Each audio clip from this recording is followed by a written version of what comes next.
ध्यान से समझना है इसको। जो व्यक्ति जिद्दी होता है या गलत व्यसन की ओर जाता है, गलत व्यसन की ओर, एक पत्र है नीचे रखा होगा, अगर वो माता यहाँ बैठी होगी तो खड़ी हो सकती है, जिसका पति बहुत शराब पीता था, इतना कि आते से जूते मारता, चप्पल मारता, गालियाँ देता, बच्चों को भी नहीं पूछता, अगर वो बैठी हो तो खड़ी हो सकती है। उसका नाम निकालना पड़ेगा, हमको ढूंढना पड़ेगा। इतना मारा ठोकी करता था, इतना गाली देता था। कुंदकेश्वर अर्थात गणेश जी के हाथ में जो कुंदुक होता है, उस कुंदुक, जो गणेश जी के हाथ में कुंदुक होता है, 7 दुर्वा, कितनी दुर्वा लेना है? दूबा बोलते हो, दुर्वा बोलते हो, पंजाब में क्या बोलते हैं? दुर्वा ही बोलते हैं ना। तो 7 दुर्वा, उसके पीछे के हिस्से में लाल चंदन लगाना है और गणेश जी को कुंदकेश्वर महादेव के नाम से समर्पित करना। जब दुर्वा चढ़े, उस पहले तो आप कुंदकेश्वर महादेव का नाम ले लेना, जब दुर्वा गणेश जी के पास में चढ़े तब चंद्र गणेश का स्मरण कर लेना और अपने दिल की बात बाबा से प्रार्थना कर कर उस दुर्वा को चढ़ाओ। एक दुर्वा उसमें से मांग कर लेकर आओ। जिस दुर्वा को जब मांग कर लेकर आओ तो वो, जो व्यक्ति नशे में धुत रहता है या गलत काम में धुत रहता है, उसको वो दुर्वा सुबह खाली पेट एक दुर्वा उसको खाने को दो। नहीं खाए तो उसको कोई भोजन आदि के साथ में उसको दो।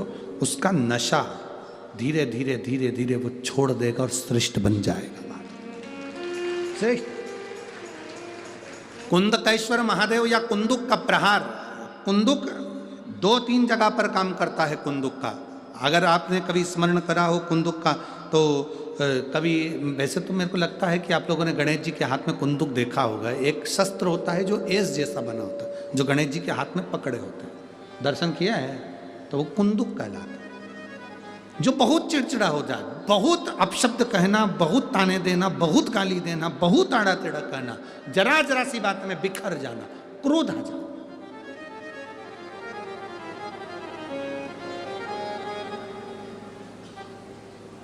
श्वेत पुष्प, सफेद पुष्प बेलपत्री के साथ जब देवाधिदेव महादेव के ऊपर समर्पित करा जाता है, थोड़ी देर चढ़े रहने के बाद बेलपत्र और श्वेत पुष्प में से सफेद पुष्प उठाकर बेलपत्री के वृक्ष के नीचे समर्पित कर दिया जाता है, जो शिवलिंग पे चढ़ाया गया, और उसका एक श्वेत पुष्प उठाकर शिव का चढ़ा हुआ बेलपत्री के वृक्ष के नीचे समर्पित कर दिया जाता है।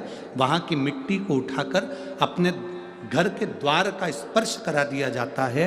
तो क्रोध करने वाला व्यक्ति, चिड़चिड़ करने वाला व्यक्ति कुंदकेश्वर महादेव का नाम लेकर जब वो रज लगाई जाती है, मिट्टी लगाई जाती है, तो वो धीरे धीरे क्रोध करना बंद कर देता। घर में पूरे शांति और आनंद की अनुभूति होने लगती है। ये कुंदकेश्वर है, ये साधारण नहीं है। कुंदकेश्वर, माता पार्वती ने कुंदुक उठाकर प्रहार करा, और जैसे ही माता पार्वती ने कुंदुक उठाकर प्रहार करा, प्रहार करते से विदल उत्पल के ऊपर, प्रहार करते से विदल उत्पल के प्राण चले जाते हैं और वो कुंदुक भगवान शंकर के चरणों में जाकर गिर जाता। जब शिवजी के चरणों में कुंदुक जाकर गिरा, तब शंकर भगवान के चरणों में माता पार्वती जी ने जाकर देखा तो उनके चरणों में चोट लगी हुई थी, क्षमा मांगी, चरणों में गिर गई माँ। और शिवजी ने कहा, पार्वती तुम दुख ना मनाओ, तुम्हारे कुंदुक का मेरे चरणों में गिरना, मेरा नाम आज से कुंदकेश्वर होगा। पार्वती, मेरे चरणों में कुंदुक का प्रहार हुआ और मेरा नाम कुंदकेश्वर हुआ।